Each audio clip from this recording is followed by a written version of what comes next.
Dulu pernah ramai sekali diberitakan dan dibicarakan di media cetak dan elektronik, maksud hendak mengadili mantan Presiden Soeharto, menurut hukum perdata, KUHP.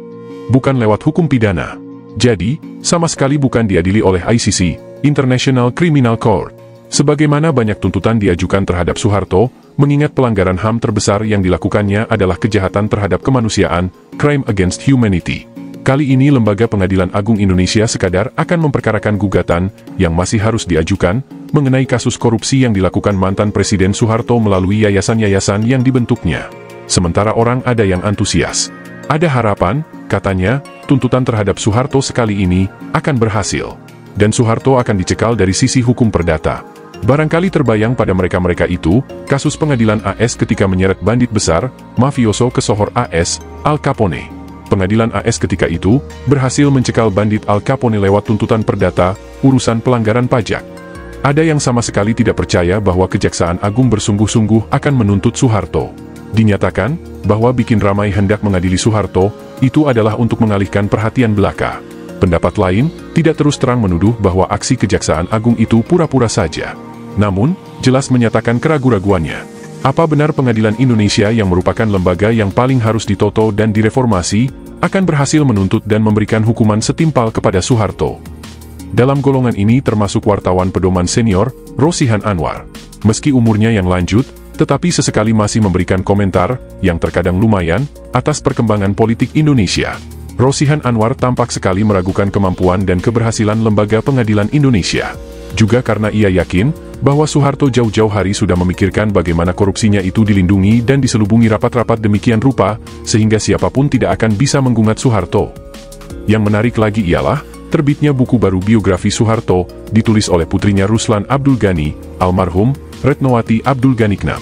Jelas sekali, terbitnya buku ini adalah dalam suatu kampanye PR yang diregisir dan difinansir secara kuat, untuk membela wajah baik mantan Presiden Soeharto.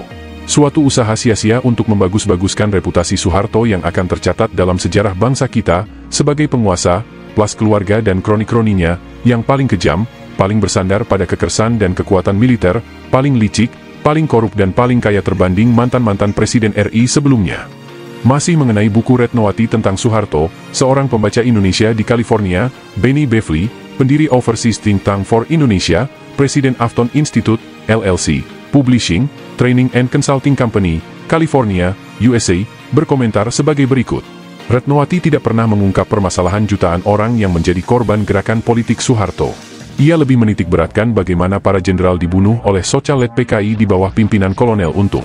Kemudian memberikan tanggapan atas komentar Siswono Yudhoyono, mantan Menteri zaman Orba, yang dalam peluncuran buku Retnowati, hendak menyamakan Soeharto dengan Bung Karno, berucap demikian. Seperti Bung Karno, Soeharto naik, menjabat, dengan baik-baik tapi diturunkan dengan cara tidak baik. Benny Bevely menegaskan, bagaimana Siswono bisa mengklaim bahwa Soeharto naik dengan baik-baik, jika jutaan jiwa melayang di tangannya dengan alasan mengamankan negara dari PKI? Aku menilai bahwa isi buku ini terdapat kecenderungan untuk menghidupkan Orde Baru, dan menghentikan langkah reformasi. Mudah-mudahan aku salah. Isinya tak lain adalah membela Soeharto sebagai presiden yang dikatakan telah berjasa, dan sebagainya, bla, bla, bla. Di kalangan masyarakat kita, baik di dalam maupun di luar negeri, tidak sedikit pembela Soeharto. Umumnya adalah mereka-mereka yang dalam ukuran besar-besaran ataupun dalam ukuran kecil-kecilan, dari berbagai jurusan sudah diuntungkan oleh rezim Orba. Mereka-mereka itu amat berterima kasih pada Soeharto. Maklumlah berhutang budi. Kalau tidak karena Soeharto, mereka itu tidak akan menjadi kaya demikian rupa, tidak akan bisa naik panggung politik begitu tinggi. Rame-rame membela Soeharto itu, semacam tanda terima kasih juga pada keluarga cendana. Dikatakan mereka, bahwa Soeharto adalah bapak pembangunan Indonesia. Telah berjasa menghancurkan PKI dan dengan itu menyelamatkan Indonesia dari bahaya komunisme, tak peduli lebih sejuta manusia Indonesia yang tak bersalah telah dibantai, dengan dalih membela Pancasila, dan sebagainya. Tak peduli untuk itu telah melakukan perebutan kekuasaan merangkak terhadap Presiden Soekarno, mengenakan tahanan rumah terhadap beliau, dan memperlakukan Presiden Soekarno lebih buruk dari perlakukan yang diberikan oleh rezim rasis dan fasis apartheid Afrika Selatan terhadap tahanan. Ketika itu, pemimpin perjuangan anti-apartheid dan kemerdekaan Afrika Selatan Nelson Mandela. Perlakuan sewenang-wenang dan teramat kejam Jenderal Soeharto terhadap Presiden Soekarno, telah membunuh Presiden Soekarno secara perlahan-lahan. Terlepas dari masalah apakah akan berhasil atau tidak Kejaksaan Agung menyeret Soeharto ke meja hijau, lembaga hukum tertinggi Indonesia, hendaknya janganlah sekali-kali dilupakan bahwa pelanggaran hukum terbesar yang dilakukan Soeharto adalah penyerobotan kekuasaan negara, insubordinasi terhadap Panglima tertinggi Presiden Soekarno. Mengambil alih pimpinan Angkatan Darat, selanjutnya, siapa yang tidak tahu kelanjutan dari KUP merangkak itu? Persekusi besar-besaran, pembantaian besar-besar terhadap orang-orang PKI, diduga PKI, simpatisan PKI, lalu, kaum nasionalis pengikut dan pendukung Presiden Soekarno. Inilah pelanggaran HAM terbesar dalam sejarah Republik Indonesia. Sehubungan dengan yang disebut di atas, banyak gunanya kiranya, untuk menyegarkan ingatan kita, dibaca lagi surat pernyataan dan tuntutan, yang ditulis oleh Kolonel Latif pada tanggal 1 Januari 2003. Surat tersebut dikutip selengkapnya di bagian akhir video ini. Kolonel Latif memulai suratnya antara lain. Demi Allah saya menyatakan, bahwa Jenderal Soeharto secara langsung terlibat gerakan 30 September 1965 yang lalu. Tulis Kolonel Latif selanjutnya, di saat ini yang penting, karena saya amat yakin Jenderal Soeharto adalah pengkhianat bangsa, khususnya terhadap proklamator Bung Karno, kita wajib menuntut Jenderal Soeharto untuk diadili, terutama telah mengabaikan hak-hak asasi manusia, melakukan makar, menumbangkan pemerintahan Presiden Soekarno yang sah. Saya berharap penuntutan terhadap Jenderal Soeharto dapat terselenggara dengan secepatnya. Di dalam kesaksian tambahan, tertanggal 7 Februari 2003, Kolonel Alatif menulis antara lain sebagai berikut. Sewaktu berdua dengan saya, Jenderal Soeharto menegaskan pada diri saya bahwa Jenderal Soeharto menghendaki, kata yang ditekankan kepada diri saya, Presiden Soekarno diganti, karena selalu bikin ribut. Saya jawab, tidak mungkin, karena Bung Karno didukung rakyat. Percakapan dalam pertemuan tanggal 28 September 1965 sekitar jam 20 malam hari, ketika bersama istrinya Kolonel Latif berkunjung ke rumah Jenderal Soeharto di Jalan Agus Salim, Jakarta. Hendak menuntut Soeharto mengenai kasus korupsi yang jumlahnya luar biasa besar, adalah sesuatu yang perlu disambut, dengan harapan lembaga pengadilan Indonesia kali ini bersungguh-sungguh. Namun, pelanggaran hukum yang lebih besar, yaitu makar dan perebutan kekuasaan negara dengan menggulingkan Presiden Soekarno, adalah kejahatan yang lebih besar, yang harus diadili dan dijatuhi hukuman setimpal. Tak dibenarkan bila mantan Presiden Soeharto dibebaskan dari tanggung jawab, seperti dikatakan Kolonel Latif, melakukan makar dan pengkhianatan terhadap Presiden RI Bung Karno. Demikian juga pelanggaran HAM yang terbesar yang terjadi di bawah kekuasaan Jenderal Soeharto, melakukan persekusi dan pembantaian massal biadab terhadap lebih sejuta warga negara yang tak bersalah, pada tahun-tahun 1965 hingga 1966 dan seterusnya, sama sekali tak boleh dibiarkan tanpa penanganan oleh lembaga pengadilan tertinggi Indonesia.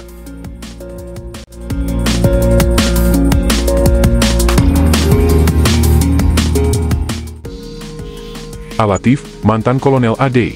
Surat pernyataan dan tuntutan. Hari ini Rabu tanggal 1 Januari 2003, di rumah Pak Sawito Kartowibowo, sekali lagi secara tegas dan sejujurnya, demi Allah saya menyatakan, bahwa benar Jenderal Soeharto secara langsung terlibat gerakan 30 September 1965 yang lalu, di mana diri saya juga terlibat langsung di dalamnya. Semula saya yakin sebagai pimpinan Angkatan Darat yang amat saya percayai, karena saya pun adalah anak buah andalan dan kepercayaan beliau, apalagi di medan laga yang kemudian terkenal dalam sejarah militer maupun perjuangan kemerdekaan bangsa Indonesia, sebagai serangan 1 Maret 1949 di Yogyakarta, di mana diri saya adalah komandan yang paling pegang peranan utamanya tetap percaya, bahwa Pak Harto loyal terhadap Presiden Soekarno. Sebagai bukti kepercayaan itu, sewaktu sebelum peristiwa 1 Oktober 1965, 2 kali saya melapor kepada Jenderal Soeharto, sebelum menculik para jenderal yang menurut pendapat saya perlu dihadapkan pada Panglima tertinggi ABRI Bung Karno, saya tidak diperingatkan, ditegur apalagi dilarang melakukan gerakan itu oleh Jenderal Soeharto, sehingga saya berpendapat Jenderal Soeharto masih loyal pada Bung Karno.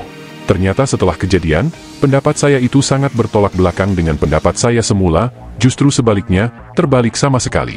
Maka dari itu, setelah terjadi peristiwa dan menghadapi kenyataan yang terjadi, saya sungguh merasa diri saya dikhianati oleh Panglima saya, Jenderal Soeharto. Dan sejak saya diserang di Halim, saya lawan, sebab saya telah yakin Jenderal Soeharto berkhianat terhadap Presiden RI Soekarno. Dalam pledoi saya, Pak Sawito tahu, biarpun Jenderal Soeharto telah menjadi Presiden RI, tidak ada niat bagi saya untuk mohon grasi atau bentuk keringanan hukum apapun kepada Jenderal Soeharto, sebab saya tidak bakal minta grasi dan lain-lain kepada pengkhianat terhadap Bung Karno. Di saat ini yang penting, karena saya amat yakin Jenderal Soeharto adalah pengkhianat bangsa khususnya terhadap proklamator Bung Karno, kita wajib menuntut Jenderal Soeharto untuk diadili, terutama telah mengabaikan hak-hak asasi manusia, melakukan makar, menumbangkan pemerintahan Presiden Soekarno yang sah. Tentu saja untuk itu diri saya sanggup untuk dijadikan saksi di pengadilan, dalam negeri maupun luar negeri, bila mana diadili di mahkamah internasional, agar segalanya jujur sesuai apa yang sebenarnya terjadi. Saya berharap penuntutan terhadap Jenderal Soeharto dapat terselenggara dengan secepatnya, dan saya juga tahu kalau Mr. Iskak Cokro Hadisuryo telah menayangkan clutch atau gugatan kepada Jaksa Agung RI yang memberi bukti-bukti keterlibatan Jenderal Soeharto dalam G30S yang membunuh para Jenderal Ayani CS dan melakukan pembunuhan massal beratus ribu rakyat yang tiada dosa, apapun yang justru dibantai dikorbankan oleh Jenderal Soeharto. Semoga tulisan ini yang saya berikan kepada Pak Sawito bisa dijadikan data bukti yang meyakinkan masyarakat luas, dan bahwasanya ide penumpasan dan pembunuhan massal terhadap orang-orang masyarakat yang tidak disukai, karena sangkaan mereka adalah pengikut Bung Karno, adalah dari pribadi Jenderal Soeharto sendiri. Dan harap diketahui, dahulu Jenderal Soeharto itu saya ketahui dengan pasti termasuk kelompok patuk yang dirahasiakan, agar tidak terbongkar oleh masyarakat luas. Dan yang penting agar diketahui, bahwa sebenarnya Jenderal Soeharto itu akan ditangkap oleh Jenderal Ayani karena korupsi terutama di Jawa Tengah, dikenal dengan kasus penyelundupan. Sayangnya waktu itu Bung Karno tidak mengizinkan, dan sebagai tindakan penyelamatannya Jenderal Soeharto dimasukkan ke Seskoat, Sekolah Staf dan Komando AD, di Bandung, dipimpin oleh Kolonel Soeharto. Ini saya ketahui, karena saya sendiri adalah angkatan kedua Seskoat itu, sedangkan Jenderal Soeharto adalah angkatan pertama. Heran saya, Jenderal Soeharto yang tahu betul kalau ditolong oleh Bung Karno, akhirnya justru mencekik leher Bung Karno, orang yang telah menolong dan menyelamatkannya. Jelaslah Jenderal Soeharto benar-benar orang munafik, bicara dusta, janji tidak ditepati, dipercaya malah berkhianat. Jadi manusia dolim alias manusia jahat. Demikianlah pernyataan dan tuntutan saya, untuk menjadikan periksa bagi siapapun, yang saya buat dengan sesungguhnya dan penuh tanggung jawab. Terima kasih banyak. Saya yang membuat pernyataan dan menuntut agar Jenderal Soeharto diadili. Tertanda, pada materai, A. Latif. Alamat, Lipo Karawaci, Taman Elok nomor 596 Tanggerang, telepon 021-598-6070. Kesaksian tambahan atas pernyataan dan tuntutan saya. Tertanggal 1 Januari 2003. Untuk melengkapi pernyataan dan tuntutan saya tertanggal 1 Januari 2003, dengan ini saya beri tambahan kesaksian sebagai berikut. 1. Bahwa benar sebelum terjadi pengkhianatan makar Jenderal Soeharto terhadap Presiden RI, Pangti Abri Bung Karno, saya sekeluarga memiliki hubungan kekeluargaan yang amat akrab dengan Jenderal Soeharto sekeluarga, yang dengan sendirinya kami sering beranjang sana ke rumah beliau dan saling membantu. 2. Dari sekian banyak kunjungan itu, seingat saya sekitar tanggal 18 September 1965, saya sekeluarga berkunjung seperti biasanya ke rumah keluarga Jenderal Soeharto, Pangkostrad, di Jalan Agus Salim, Jakarta. Dalam kesempatan berdua, saya bertanya kepada Jenderal Soeharto, apakah benar ada Dewan Jenderal AD yang hendak melakukan KUP merebut kekuasaan dari tangan Presiden RI Bung Karno? Jenderal Soeharto menjawab, ya, saya sudah tahu dan sudah mendengar dari bekas anak buah Mayor CTN, Veteran Subagio dari Yogyakarta. Saya bertanya lagi, siapa jenderal itu dan di mana? Jenderal Soeharto menjawab lagi, akan diselidiki dulu. Mendengar jawaban Jenderal Soeharto demikian, saya berkata kepada Jenderal Soeharto, kalau benar ada yang mau KUP terhadap Presiden RI Bung Karno, saya siap menghadapinya. 3. Seperti biasanya pada tanggal 28 September 1965, sekitar pukul 20 malam hari, saya dan istri berkunjung ke rumah Jenderal Soeharto, Pangkostrad di Jalan Agus Salim, Jakarta. Di saat itu sewaktu berdua dengan saya, Jenderal Soeharto menegaskan pada diri saya, bahwa Jenderal Soeharto menghendaki, kata yang ditekankan kepada diri saya, Presiden Soekarno diganti, karena selalu membikin ribut. Saya jawab, tidak mungkin, karena Bung Karno didukung rakyat.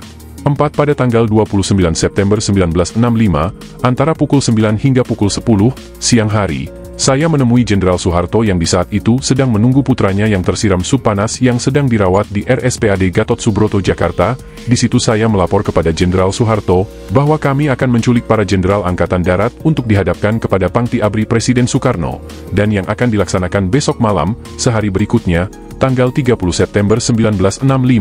Menanggapi laporan saya itu, Jenderal Soeharto bertanya, siapa komandan operasinya? Saya jawab, Letkol Untung, yang saya mengetahui Letkol Untung telah dikenal baik oleh Jenderal Soeharto. Seterusnya Jenderal Soeharto lalu berkomentar, ya sudah, saya mau istirahat. Selanjutnya kami berdua berpisahan. 5. Kesaksian seperti yang tersebut di atas, sebetulnya juga telah saya kemukakan dalam pemeriksaan untuk BAP, atau berita acara pemeriksaan, maupun dalam persidangan sewaktu saya sendiri diajukan selaku terdakwa, tetapi tidak diurus sebagaimana seharusnya, termasuk permohonan saya selaku tertuduh, agar Jenderal Soeharto dapat diajukan di muka pengadilan militer itu selaku saksi utama, selalu ditolak.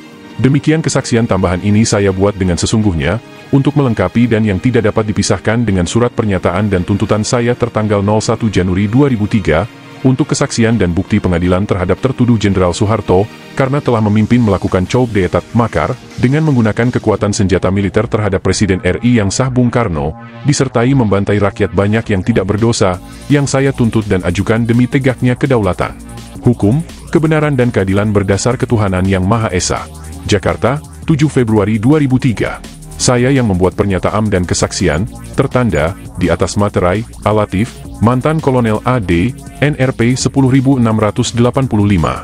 Alamat, Lipo Karawaci, Taman Elok nomor 596 Tanggerang, telepon 021 598 6070.